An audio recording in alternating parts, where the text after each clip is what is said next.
ఒక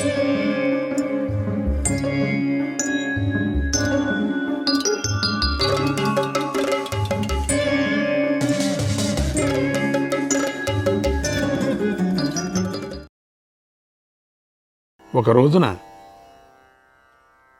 గంగ శ్రీరూపాన్ని ధరించింది.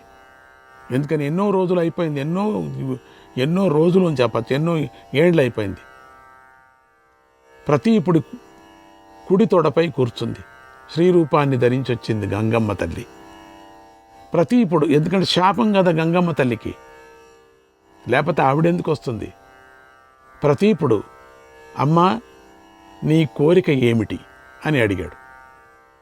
ఆమె నవ్వుతూ, మహారాజా, నీ యందు నాకు అనురాగం కలిగింది, నన్ను స్వీకరించు, నేను నిన్ను కోరుకుంటున్నాను. కామవశురాలై వచ్చినటువంటి స్త్రీని సజ్జనులు కాదనకూడదు, నన్ను పరిగ్రహించు అంది.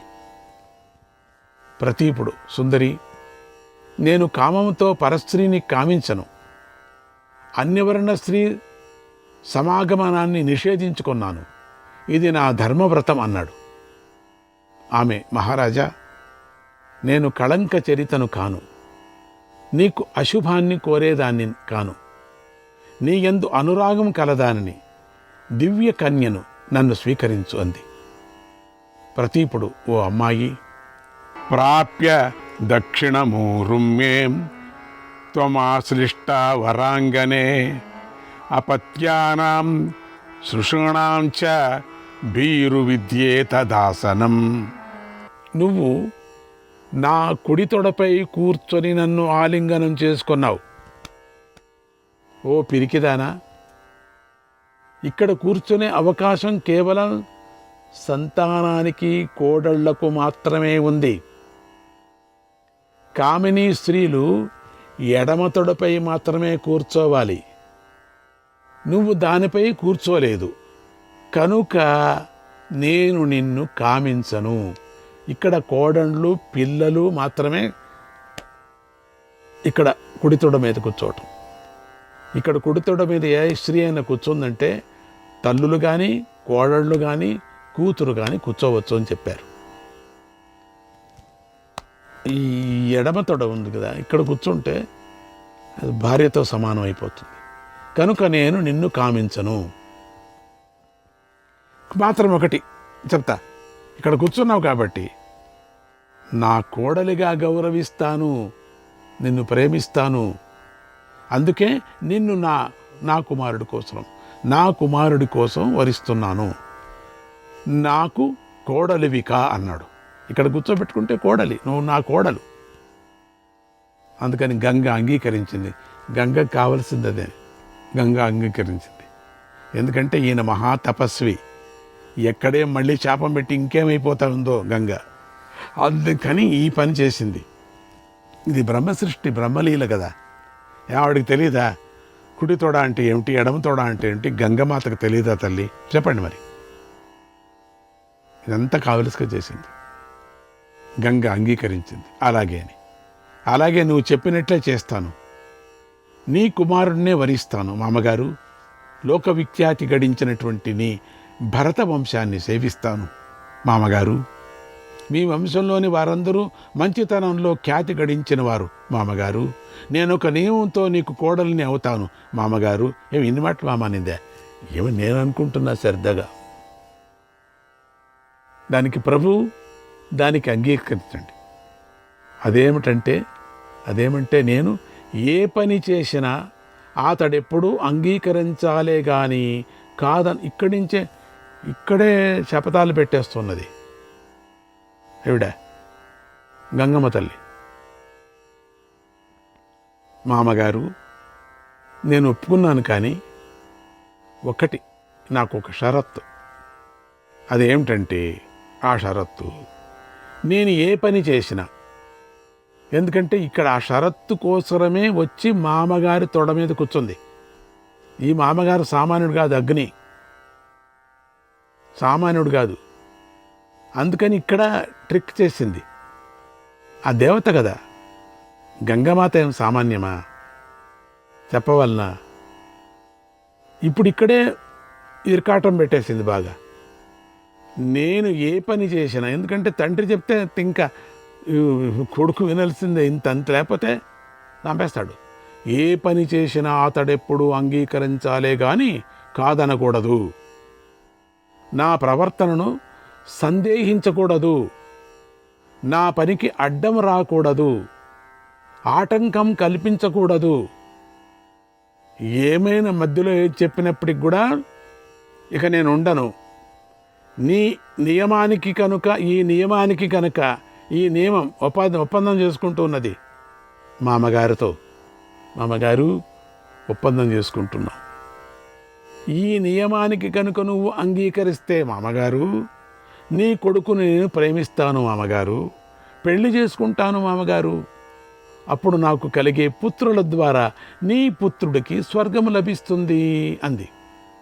దానికి ప్రతీపుడు సామాన్యుడు కాదు. దానికి ప్రతీపుడు అంగీకరించాడు కూడా.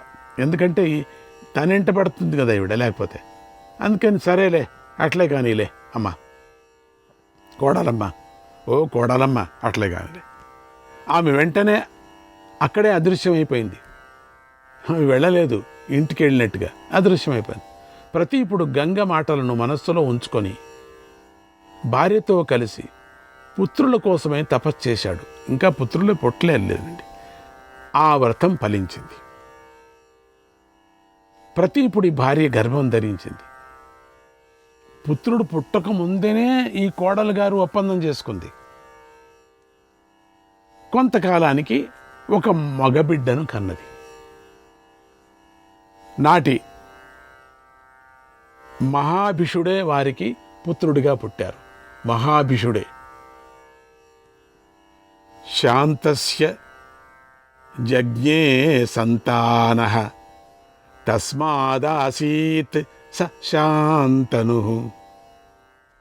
శాంతుడైన తండ్రికి పుట్టాడు కనుక అతడు శాంతనుడయ్యాడు. ప్రతీపుడు జాతకర్మ, నామకరణము మొదలైనటువంటి సంస్కారాలన్నీ శాస్త్ర ప్రకారంగా చేయించాడు శాంతనుడికి. శాంతనుడు పెరిగి పెద్దవాడై రాజయ్యాడు. అదే కదా కావలసింది. యువకుడయ్యాడు, ధర్మాత్ముడు, పుణ్యాత్ముడయ్యాడు. ఒకనాడు ప్రతీపుడు శాంతనుడిని పిలిచి, నాయనా, పూర్వం నా దగ్గరకు ఒక దివ్యస్త్రీ వచ్చిందయ్యా, ఆమెను ఆదరించు. ఆమె రాక వల్ల నీకు శుభం చేకూరుతుంది. ఆ దివ్యశ్రీ నువ్వు ఏకాంతంగా ఉన్న సమయంలో పుత్ర కామనంతో నీ దగ్గరకు వస్తే నువ్వెవరు, ఎక్కడుంటావు, ఎవరి కుమార్తెవు అంటూ ఏ ప్రశ్నను అడగకు. జాగ్రత్త. గుణశీలాలు విచారించకు. మాట్లాడకుండా పెళ్లి చేసుకో. జాగ్రత్తగా ఉండు. కేవలం భారీగానే పరిగ్రహించు. నువ్వు ఏమీ వెనకలా ముందరా యోచన చేయొద్దు. ఆమె స్వేచ్ఛకు ఎప్పుడూ భంగాన్ని మాత్రం కలిగించకు. ఇష్టమొచ్చినట్టుండని. యచ్చ కూర్యాన్న తత్కర్మ సరా ప్రష్టవ్య త్వయానఘ మన్నియోగాద్ భజంతీం తాం భజేథా యుత్యువాచతం. ఆమె ఏ పనిని చేసినా దానిని ప్రశ్నించకు. ఆమె ఇష్టం వచ్చినట్టు ఉన్నాయి. జాగ్రత్త. ఆమె ఇష్ట ప్రకారం నడుచుకో. నువ్వు నడుచుకో. ఆమె ఎప్పుడు నీ దగ్గర ఉండాలా. లేకపోతే ఆ ఇష్ట ప్రకారం నడుచుకోకపోతే వెళ్ళిపోతుంది. జాగ్రత్త. ఆమె కోరితే నా ఆదేశంగా భావించి ఆమెను భారీగా స్వీకరించు. వచ్చి కోరితే ఆవిడ, నేను ఇప్పుడే చెప్పేశాను, ముందుగా చెప్పాను, ఫ్యూచర్ జరిగేది. వస్తుంది, ఒక దివ్యశ్రీ వస్తుంది, నిన్ను భర్తగా ఆపేక్షిస్తుంది. నువ్వు ఒప్పుకో. నీ అడ్రస్ ఏమిటి, నీ కులం ఏమిటి, నువ్వెంత చదువుకున్నావు, ఏంటి, ఎక్కడన ఇల్లు, అట్లా అంతా అడగద్దు. జాగ్రత్త. ఏమైనా కట్టం ఇస్తారా అంత మనం అడుగుతాం కదా, ఆ విధంగా అడగద్దు. జాగ్రత్త. ఎందుకంటే ఈ రాజులంతా అదే కదా. ఎప్పుడు నా ఆదేశం నేను ఇస్తున్నా, నీకు ఆదేశం ఇస్తున్నా. నీ వస్తూనే అడుగుతూనే పెళ్లి చేసేసుకో. అంతే. పెళ్ళి కావాలంటే చేసేసుకో, నువ్వుగా అడగద్దు. అందంగా ఉంటుంది, చాలా అద్భుతంగా ఉంటుంది, అప్సరసల కన్నా మించిపోయినంగా ఉంటుంది. జాగ్రత్త, నువ్వు మోహపడద్దు. ఆవిడ మోహపడితే మాత్రమే నువ్వు మోహపడు. ఆమె కోరితే మాత్రమే నా ఆదేశంగా భావించి ఆమెను భారీగా స్వీకరించు అన్నాడు ప్రతీపుడు. శంతనుడికి ఏంటో ఒకటే అర్థం కాలే. కానీ తండ్రి మాట ఏంటో, ఏసుడికి వస్తుందో ఏమవుతుందో, నా కథ ఏంటో. కానీ పెద్ద రాజు. తర్వాత ఆయన శంతనుడిని రాజుగా చేసి అడవికి వెళ్ళిపోయాడు. నేను అడవికి వెళుతున్నాను, జాగ్రత్త, నువ్వు రాజుగా ఉంటున్నావు, రాజధర్మాలు పాటించు.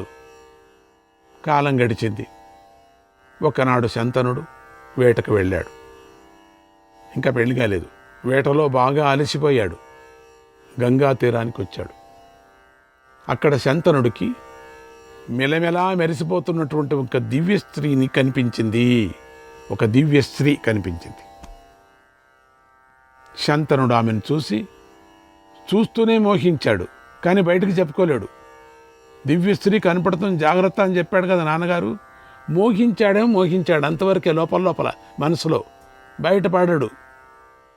ఆమె కూడా శంతనుడిని మోహించింది, ఆవిడ కూడా మోహించేసింది. అప్పుడు శంతనుడు నెమ్మదిగా ఆమె దగ్గరికి వెళ్ళి ఇలా అన్నాడు మెల్లగా, ఓ సుమంగళి, నువ్వెవరని అడగలే.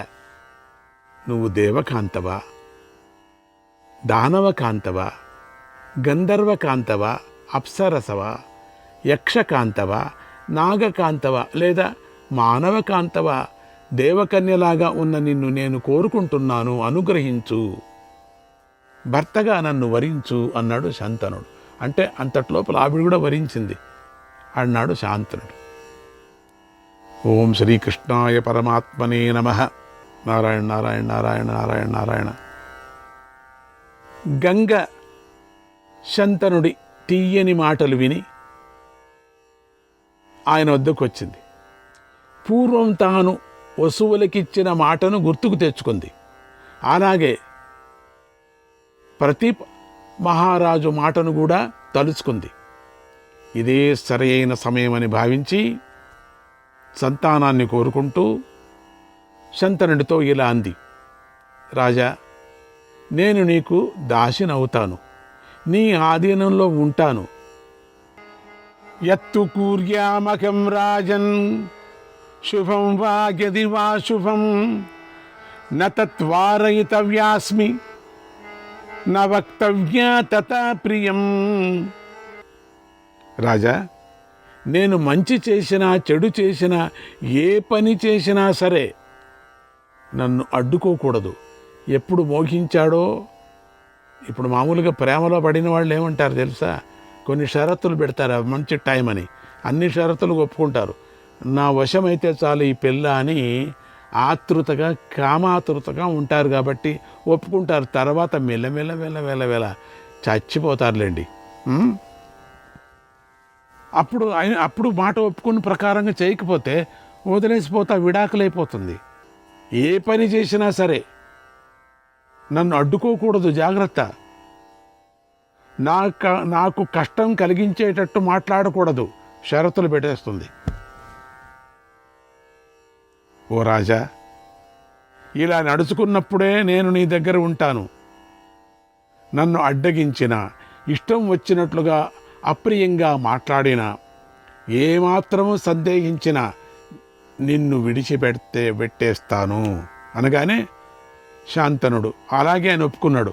ఒప్పందం అయిపోయింది. నన్ను వదలద్దు నువ్వు అని గంగాదేవి రథంపై ఎక్కించుకొని రాజ్యానికి తీసుకువెళ్ళాడు. ఆమెతో కలిసి ఆనందించాడు. మాట ఇచ్చాడు కాబట్టి ఏనాడు ఆమెను ప్రశ్నించలేదు, లేకపోతే వెళ్ళిపోతుంది. ఎందుకంటే అంత అందంగా ఉంది. ఆవిడ వస్తూ ఉంటే చీకటిగా ఉండే గది వెలుతురైపోతుందట. మరి ఆవిడ వస్తుంటే అంత సువాసన ఉండేదట. అంత అద్భుతమైనటువంటి సౌందర్యం ఉండేది గంగమాతకు. ఎప్పుడూ ఏమీ ప్రశ్నించలేదు. ఆమె వివరాలు అడగలేదు. వివరాలు అడిగితే ఎందుకు ఇక్కడ వచ్చావు, నీకేం పట్టింది, ఏ శాపం, ఏది అడగలే. రోజులు గడిచిపోతున్నాయి, మాసాలు గడిచిపోతున్నాయి, ఋతువులు దొర్లిపోతున్నాయి, సంవత్సరాలు సాగిపోతున్నాయి, పోతూనే ఉన్నాయి. దినాలకేమిటి వెళ్ళండి, దినం మనం కాచుకుంటుందండి. ఈ టైము కాసేపు ఉండు, ఏ మరణమే కాసేపు ఉండు, నా బిడ్డకు పెళ్లి చేసి వస్తానంటే యమధర్మరావు ఒప్పుకుంటాడు, లేస్తావా లేదా అంటాడు అంతే. కొన్ని రోజులు, 2 రోజులు నాకు టైం చాలు, 2 సెకండ్స్ కూడా ఇవ్వను. ఎప్పుడు గాలి రుణం తీరిపోయిందో లాస్ట్ ఊపిరి ఫినిష్ అంతే, లై తీసుకుపోతాడు. మనం ఏదే ఆడుతుంటాం, మనకు ఎప్పుడు లాస్ట్ ఊపిరి అవుతుందో మనకు తెలీదు. అప్పుడు ఏమీ మాట్లాడలేదు శంతనుడు. కాలం గురించి పట్టించుకోక కాలం పోతూనే ఉంది. గంగతో ఆనందంగా గడిపాడు. గంగ యందు 8 పుత్రులను కన్నాడు. గంగ మాత్రం పుట్టిన బిడ్డను పుట్టిన వెంటనే నీకు సంతోషం కలిగిస్తున్నాను అని గంగలో పడేసి గంగార్పణ అని చేసింది. పిల్లను చూడటానికి కూడా వదలటం లేదు ఆవిడ. శంతనుడు విలవిల కొట్టుకుంటున్నాడు లోపల, ఏం మాట్లాడటానికి లేదు, మాట్లాడితే వెళ్ళిపోతుంది. శంతనుడు ఆమె తనను విడిచి వెళ్ళిపోతుందనే భయంతో ఏమీ అనలేదు, ఏమీ అడగలేదు. గంగ చేస్తున్న పని రాజుకు నచ్చలేదు, లోపల నచ్చలేదు. కానీ ఇచ్చిన మాట గుర్తుకు వచ్చి మౌనం వహించేవాడు. ఎందుకంటే ఆవిడ మీద ఉండే కామం, ఆశ. అలా 7 సార్లు జరిగింది.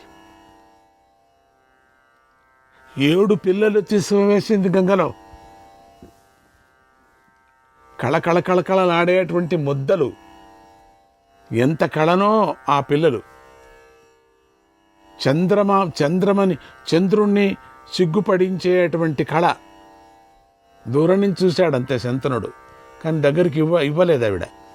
ఒక్క పరి కూడా ఎత్తుకొని చెప్పలేదు శంతనుడిని. దూరం నుంచి ఊరికే అట్లా తొంగి చూశాడంతే, దొంగ చాట్లలో తీసిపోయి గంగలో పారేయటం అంతే. 7 సార్లు శంతనుడు నోరు తెరవలేదు. బాధను దిగమింగుకున్నాడు, మనస్సులోనే దుఃఖించాడు. అయ్యో, ఒక్కటైనా నాకు లేకుండా పోతుంది, అన్నీ తీసిపోయి వేస్తుంది, ఏంటిది అని కోపం కూడా వచ్చింది ఒకరోజు. కానీ మౌనం, సైలెన్స్. గంగ 8వ బిడ్డను కన్నది అంతే. శాంతనుడు ఈ బిడ్డను ఎలాగైనా సరే దక్కించుకోవాలని నిర్ణయించుకొని టైం దగ్గరకు వచ్చింది, నోరు తెరిచాడు. ప్రతిజ్ఞ భంగమైనా పర్వాలేదు, ఈ పిచ్చిదాని దగ్గర మాట్లాడతాను నేను. ఇంతవరకు కామంగా ఉండి ఇప్పుడు పిచ్చిదాని అనిపిస్తున్నాడు. టైం వస్తుంది, దగ్గర వస్తుంది చూడండి. ఆ టైం దగ్గరకు వస్తే ఏమేమో అయిపోతాయట. ఆ విడాకులు అదంతకదే అయిపోతాయని చెప్తారు. కట్టింగ్ అదంతకదే అయిపోతుంది. అదే ఆ పరమాత్ముడి యొక్క లీల. ఈ ఒక్క కొడుకునైనా దక్కించుకుంటాను అని మనసులో అనుకొని నవ్వుతూ నిదానంగా గంగతో ఇలా అన్నాడు. కోపం పడలేదు, నవ్వుతూ అన్నాడు. కోప్పడితే వేరే విధంగా అయిపోతే ఇప్పుడే గంగలో వేసేస్తానంటుంది. అందుకని నిదానంగా, ఓ పుత్రఘాతిని ఈ ప్రయోగించాడు ఒక్కపారి. అంటే మర్యాదగా తిట్టాడు. శ్రీకృష్ణాయ పరమాత్మనే నమః.